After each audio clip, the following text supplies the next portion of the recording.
Good morning and welcome to June's book reading, The Power of Awareness by Neville Goddard. And today we are on chapter 13, Acceptance. Man's perception are not bounded by organs of perception. He perceives more than sense, though ever so acute, can discover. However much you seem to be living in a material world, you are actually living in a world of imagination. The outer physical events of life are the fruit of forgotten blossom times, results of previous and usually forgotten states of consciousness. They are the ends of running true to oft-times forgotten imaginative origins.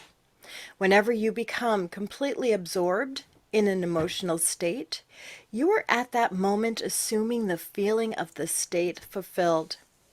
If persisted in whatsoever you are intensely emotional about, you will experience in your world. These periods of absorption, of concentrated attention, are the beginnings of the things you harvest. It is in such moments that you are exercising your creative power, the only creative power there is.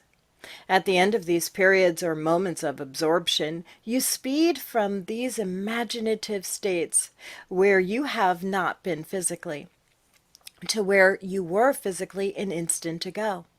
In these periods, the imagined state is so real that when you return to the objective world and find that it is not the same as the imagined state, it is an actual shock. You have seen something in imagination with such vividness that you now wonder whether the evidence of your senses can now be believed. And like Keats, you ask, was it a vision or a waking dream? Fled is that music, do I wake or sleep? This shock reverses your time sense. By this is meant that instead of your experience resulting from your past, it now becomes a result of being in imagination where you have not yet been physically. In effect, this moves you across a bridge of incident to the physical realization of your imagined state.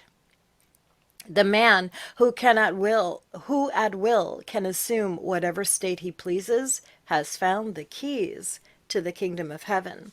The keys are desire, imagination, and a steadily focused attention on the feeling of the wish fulfilled.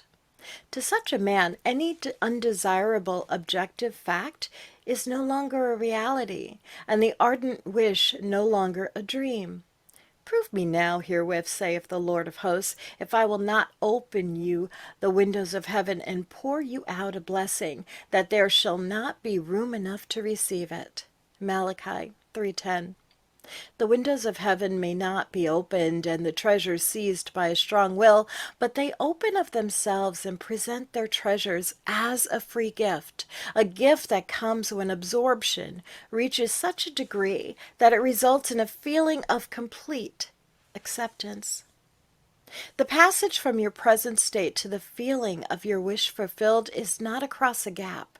There is a continuity between the so-called real and unreal. To cross from one state to the other, you simply extend your feelers, trust your touch, and enter fully into the spirit of what you are doing. Not by might, nor by power, but by my spirit, saith the Lord of hosts. Assume the spirit, the feeling of the wish fulfilled, and you will have opened the windows to receive the blessing. To assume a state is to get into the spirit of it. Your triumphs will be a surprise only to those who did not know your hidden passage from the state of longing to the assumption of the wish fulfilled.